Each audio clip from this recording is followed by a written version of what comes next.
Bismillahirrahmanirrahim. Assalamualaikum warahmatullahi wabarakatuh. Apa kabar anak soleh-solehah Ustazah? Semoga kita semua selalu dalam lindungan Allah Subhanahu wa Ta'ala. Amin. Oke anak-anak, hari ini kita akan belajar pelajaran tematik. Tema 5 dengan judul ekosistem. Anak-anak, hubungan timbal balik antara makhluk hidup dan lingkungannya disebut ekosistem. Ekosistem terdiri atas dua komponen, yaitu komponen biotik atau makhluk hidup dan komponen abiotik atau benda tak hidup. Contoh komponen biotik adalah manusia, hewan, dan tumbuhan. Contoh komponen abiotik adalah tanah, udara, air, cahaya matahari, dan suhu. Selanjutnya, jenis makanan hewan. Hewan tidak dapat membuat makanannya sendiri. Hewan memerlukan makhluk hidup lain untuk dijadikan sumber makanan. Jenis makanan hewan dibagi menjadi dua, yaitu tumbuhan dan hewan. Selain tumbuhan, hewan juga memakan hewan lainnya. Makanan yang berasal dari hewan berupa daging, ikan, serangga, dan bangkai hewan. Contohnya, belalang menjadi makanan bagi katak, sedangkan katak menjadi makanan bagi ular. Oke anak-anak, kita lanjut pengelompokan hewan berdasarkan jenis makanannya. Pertama, ada herbivore, yaitu kelompok hewan pemakan tumbuhan seperti daun, batang, buah, dan biji-bijian. Yang kedua, karnivor, yaitu kelompok hewan pemakan daging. Contoh hewan karnivor antara lain yaitu kucing, harimau, macan, buaya, ikan hiu, dan lain-lain. Yang ketiga, omnivor, yaitu kelompok hewan pemakan tumbuhan maupun hewan lain. Contohnya yaitu beruang, orangutan, landak, tikus, dan ayam. Selanjutnya tentang daur hidup hewan. Daur hidup hewan adalah suatu proses perubahan dalam pertumbuhan dan perkembangan yang dialami hewan sepanjang hidupnya. Daur hidup hewan dibedakan atas hewan bermetamorfosis dan hewan tidak bermetamorfosis. Yang pertama, hewan bermetamorfosis.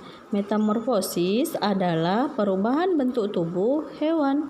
Berdasarkan tahap daur hidupnya, metamorfosis dibedakan menjadi dua, yaitu metamorfosis sempurna dan metamorfosis tidak sempurna. Metamorfosis sempurna dicirikan dengan bentuk tubuh yang sangat berbeda antara bentuk telur saat menetas dan bentuk dewasanya. Contoh hewan metamorfosis sempurna antara lain lebah, nyamuk, kupu-kupu, lalat, dan lain-lain. Selanjutnya, metamorfosis tidak sempurna dicirikan dengan bentuk tubuh hewan muda yang tidak berbeda dengan dewasanya. Contohnya yaitu belalang, capung, dan kecoa. Selanjutnya, hewan tidak bermetamorfosis. Ada hewan yang bentuk dan struktur tubuhnya sama saat masih muda sampai hewan tersebut dewasa. Hewan ini dikelompokkan sebagai hewan yang tidak bermetamorfosis.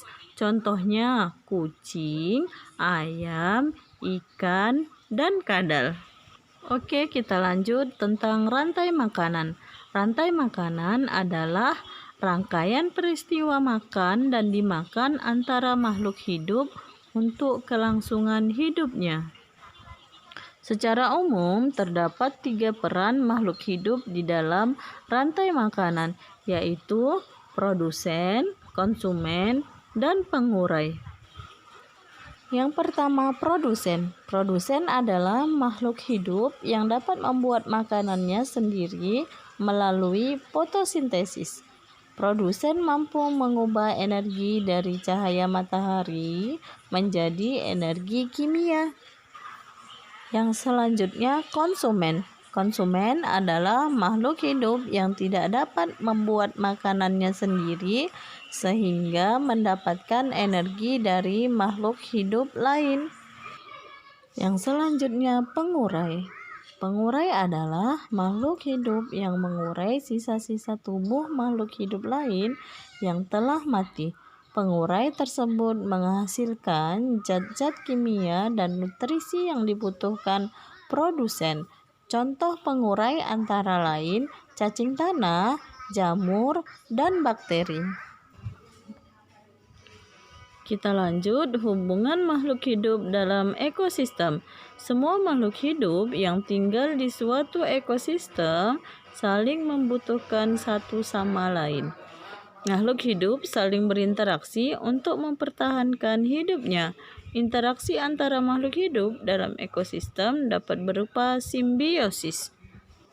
Simbiosis adalah hubungan timbal balik antara dua makhluk hidup yang hidup dalam ekosistem yang sama. Oke anak-anak, sampai di sini dulu pembelajaran kita hari ini. Dan jangan lupa tetap semangat dan tetap selalu menjaga kebersihan. Ustazah akhiri, wassalamualaikum warahmatullahi wabarakatuh.